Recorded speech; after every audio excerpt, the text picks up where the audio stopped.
This story came up. I saw it a couple weeks ago, maybe three-ish. Could have been a whole month ago, but it struck me because I'd never heard her speak out about this, and I guess she's been speaking out about this sexual harassment in the entertainment industry, specifically the music industry, for a number of years now. A number of years now. Apparently, she even has a documentary out. But I wanted to share this article here and find out what she has to say about it because it all goes into the mix, right? As the sickness is being exposed in Hollywood, the music industry, and the entertainment industry, and people are waking up to the bullshit, more information is coming out, right? Alanis Morissette says she was victim of multiple statutory rapes as a teenager. Wow, that's sad. Canadian music star says in new documentary, I would always say I was consenting, and then I'd be reminded you're not consenting at 15. Yikes. Speaking in a new documentary, Alanis Morissette has said she was the victim of multiple statutory rapes as a teenager. The documentary Jagged is screening at the Toronto Film Festival this week. By the way, this is an article from September 2021.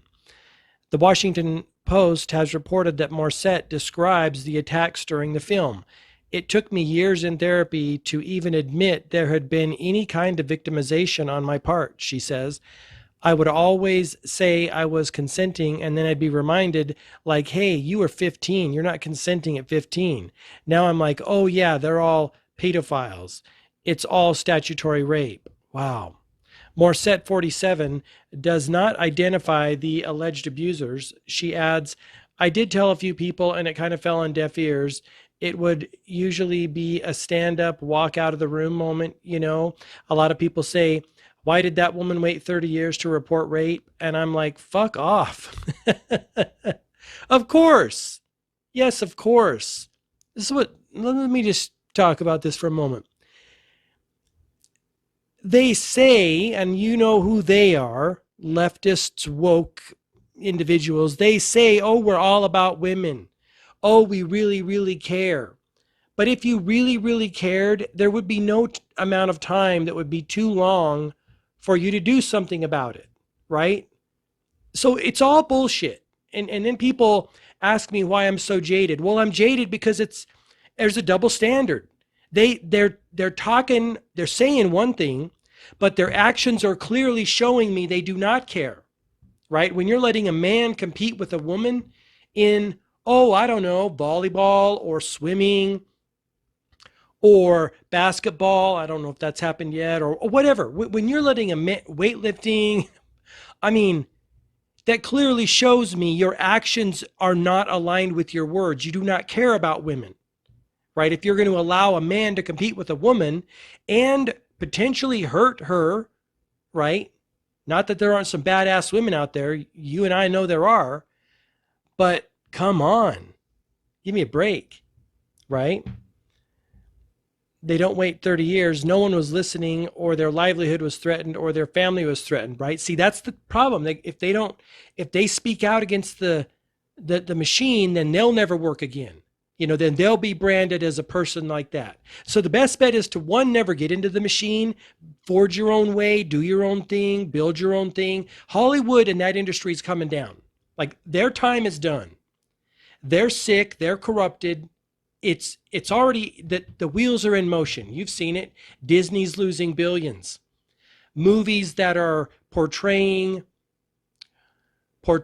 ideas and concepts that are not aligned with nature or God, they're not doing great. They're not doing great. People are over it. And I'm so proud and happy for Americans and also people around the globe. They're seeing through the bullshit. At 15, Morissette was beginning her music career, recording demos and videos in the hope of securing a record deal. She was signed to MCA Canada in 1990 and began recording her debut album, Alanis, age 16, released only in her native Canada. It and its successor, Now Is the Time, showcased a dance pop sound that she turned away from for third album Jagged Little Pill. That record became a huge success, selling 33 million copies worldwide, and cemented a career that has seen her release 6 further albums, most recently Such Pretty Forks in the Road. Morissette will reportedly not attend the premiere of Jagged. Director Alison Clayman said, "Of course I wish Alanis could be there. It was a privilege to make this film, and I'm really proud of it. Hopefully there will be other opportunities in the future for her to come to film events." Let's see here. So she released a statement on the 14th of September. Morissette released a statement regarding the film. Quote, "I agreed to participate in a piece about the celebration of Jagged Little Pill's 25th anniversary. I agreed, to participate and was interviewed during a very vulnerable time while in the midst of my third postpartum depression during lockdown." Yeah, that'll, again, collateral damage from lockdown. Add that to the list. I was lulled into a false sense of security, and their salacious agenda became apparent immediately upon my seeing the first cut of the film. This is when I knew our visions were in fact painfully diverged. This was not the story I agreed to tell. I sit here now experiencing the full impact of having trusted someone who did not warrant being trusted. I have chosen not to attend any event around this movie for 2 reasons. One is that I am on tour right now. The other is that not likely many stories and unauthorized biographies out there over the years, not unlike many stories and unauthorized biographies over the years, this one includes implications and facts that are simply not true. While there is beauty and some elements of accuracy in this, my story to be sure, I ultimately won't be supporting someone else's reductive take on a story much too nuanced for them to even grasp or tell. That's interesting. And there again, leave it to Hollywood to take someone's story and twist and turn it. That's what they do down there, my friends. And that's what they do to the information that they give us, right? This is why I urge people to be more skeptical than they probably want to be when you're listening to the mainstream media or Hollywood, and start making a list of the times when you have discovered they've lied to you or misrepresented the truth, right? Or withheld something from you that was vital information. Like, let's go down the list. The CDC withheld for many months, put that on your list. The New York Times knew about the Hunter Biden laptop years before it came onto the scene mainstream, but they said, we don't think that's important for the American people. See, there's many ways they manipulate us, there's many ways they used to manipulate us because we're all awake now. We see the bullshit. One of those ways was, let's just not tell them. We know about it. It happened many times last year. So what happened right before the midterm elections? Was that the FTX scandal? There's so much bullshit going on. It was either the FTX scandal or I think what it was Biden's classified document scandal. See, those are major problems. Major problems. And they withheld that from us. So, like I said, I stopped trusting the mainstream media years ago, and especially heavy in the last 3 years. Now I always assume my protocol that I operate by, you do whatever you want, is to assume they're lying no matter what they're saying. It's safer for me that way. And also, not only that, but they've taught me how to treat them. They showed me who they were, and I know who they are now. And so everything they say to me is total bullshit. And everything a politician says to me is total bullshit on both sides. Both sides, any branch, all of it. All of it, Again, fool me once, fool me 3,750 times.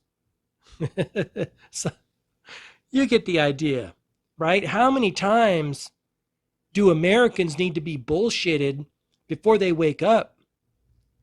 I mean, come on.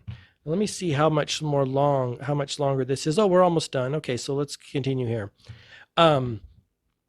I hope you appreciated this article. Before you move on, I was hoping you would consider taking the step of supporting. Okay, so they're asking for money, which is, you know, that's the end of the article there. So there it is. Alanis Morissette says she was a victim of multiple rapes as a teenager. We kind of we assumed, but more people are stepping up and saying what's going on out there. So um, I will leave you with this. I'll leave you with this. What can we do about it? What can we do about this? Well, I'll tell you one thing we could easily do about this is stop giving the music industry your attention and or your money, right? Go toward independent artists. My favorite independent artist at the moment is Tom McDonald. I love that guy. He is fighting an all-out head-to-head battle with the music industry. And from what I know, I don't know that industry very well, but from what I do know, that's baller. That's impressive. Seriously impressive. Little guy, independent music maker, creator, producer, going toe to toe with the monster music industry. Go check him out, his YouTube channel. He makes a bunch of short videos talking about the craziness of our world, the absurdity of our world, and what's happening in our country and also the world at large. Okay, leave me a thumbs up if you like this video, subscribe for more, and until next time, I wish you all the best health, wealth, and success. Bye-bye.